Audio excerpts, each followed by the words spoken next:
the chase and the hunt, and I set the pace when I'm running. I always take what I want and I always give it 100. Don't need a bank, no I'm funded. Play the game like it's nothing. I'm always thankful for something. Don't take for granted, stay humble. Now wake up! Welcome everybody to This is CorbinCenter episode 20. Now when I thought about doing this, I honestly didn't know how long I was going to go with it, and now I'm just doing it because some people listen to what I have to say, and as you go through, I get a lot of questions about what exactly did I mean when I said it, and I think I'm always pretty straightforward. But let me cover some straightforwardness in this episode. First of all, as always, a big Corbinite recognition. I have to give this one out to Harley's Love Shack on this one. Twitch, if you're following, definitely I want to always give a big shout out here. I like to always support. Now, the main reason too is coming up, big part of the our GalaxyCon FSCW family. I won't be there for AnimeCon, which breaks my heart. But it's not because I'm not wanted. No, it's actually because this summer turned out to be freaking ridiculous, and I don't know how to kind of. I'm trying to balance. This is crazy. You saw the summer of First. You saw everything that First Wrestling has posted. Now, normally what I try and do is I say this every year, and maybe 2020 was the actual year that I was able to do it, where I said I wouldn't wrestle as much, but that was due to a pandemic. And then I said maybe 2021, but things did start to pick up and we started to roll a little bit, so it's kind of hard to say.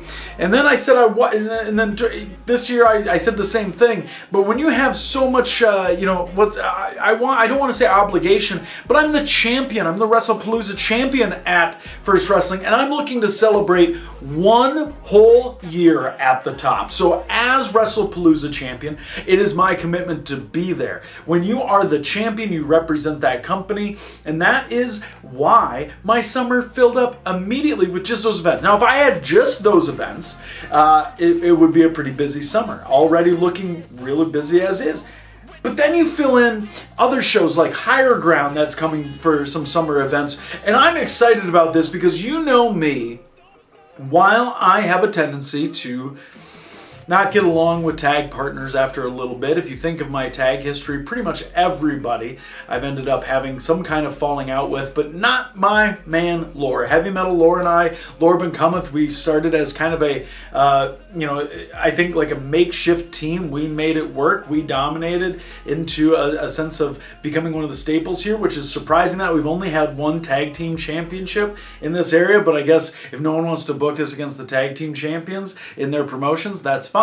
That's okay. Eventually, it will come to us. But we have these matches where we have coming up for Higher Ground. We'll have against the slasher scene. It looks like Partners in Rhyme, which was just announced. I always love wrestling new opponents. It's a challenge, but I also like teaming with Heavy Metal Lore, one of my best friends in the pro wrestling business. And I know a lot of you make the joke that it's only a matter of time before we turn on one another, or how do I even have friends in this business?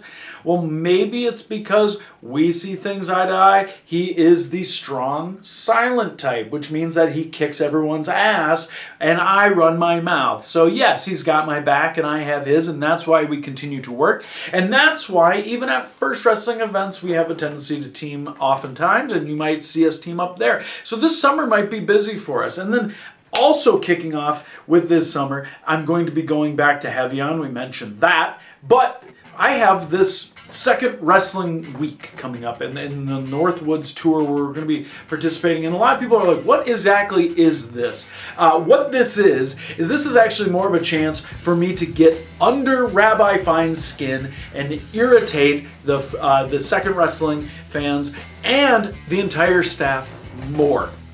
You saw what I did last time where I ginger snapped everybody.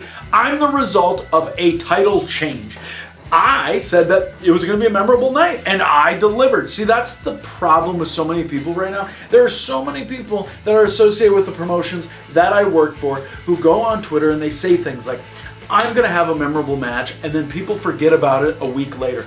They say that they're going to be the next champion, and turns out that they're not even close to getting a title shot because they're not entertaining enough, or people really just don't care, or they're so self-absorbed with their little petty feuds, and they'll never get to the stage that I'm at because they're going to spin their wheels forever until the moment that they ultimately give up. And then they blame people for it. Now look, I am well aware that the reason why I am the way I am is that the fans turned on me at every facet. I was part of one of the hottest babyface tag teams. I tried everything to be a good guy. Homegrown. I was Minnesota born. I've gone to other promotions, and every time that I was overlooked, I suddenly did a 180 and I lashed out. And why did I get the attention that I did? Because that's when people start listening to me, even though when I started talking about things they didn't agree with, they started starting to listen because they wanted to try and nitpick everything. And that's the deal. When I tried to play by their rules, they thought I was boring because I was a reflection of them. When I spoke out against them, they said I was ungrateful because I didn't agree with them. I'm not here to agree with you. I am not here to please you. What I'm here to do is advance my way, and some people will never, ever get that. Some people will never realize that they will never get to the top of the card because they are so concerned with what they think happened. And I read so many times these generic statements that people always make where 10 people across my social media get retweeted in every single time saying the same exact thing. And I preach real. Here's a real statement for you. I'm looking to become the longest reigning WrestlePalooza champion. That is coming. I'm looking to be the most memorable championship reign, and look at the success that I've had. I am capitalizing on that.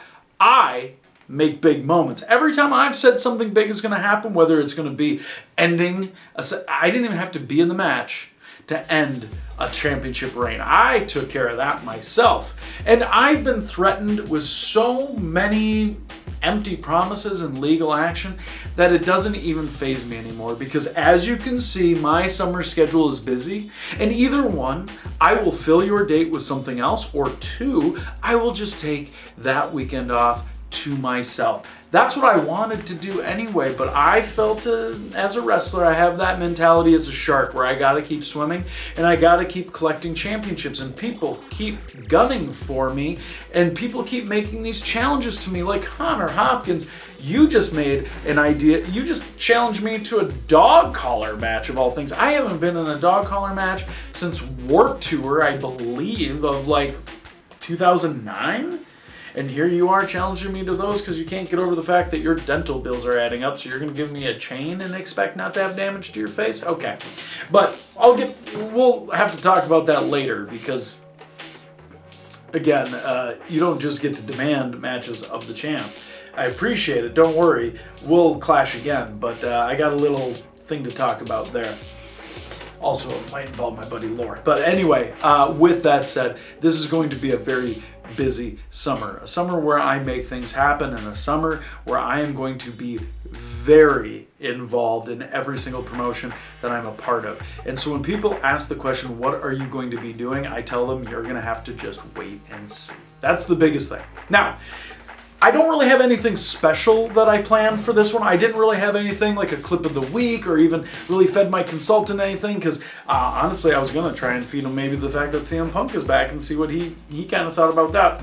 But I don't have time to do that because I have a busy summer, and this is what I want to do right now. I want you to take a look at my schedule, keep an eye on where I'm coming up and what I have planned, and all these things that I'm going to do, and I'm going to make sure that I capitalize on all these. If you want to get details on every one of these shows, follow my Patreon and make sure you join my Patreon. But I am going to be busy, and one of the questions that keeps coming up is, you know, you're fresh off an injury, you're getting older, you're 39, are you going to be able to keep up with this schedule?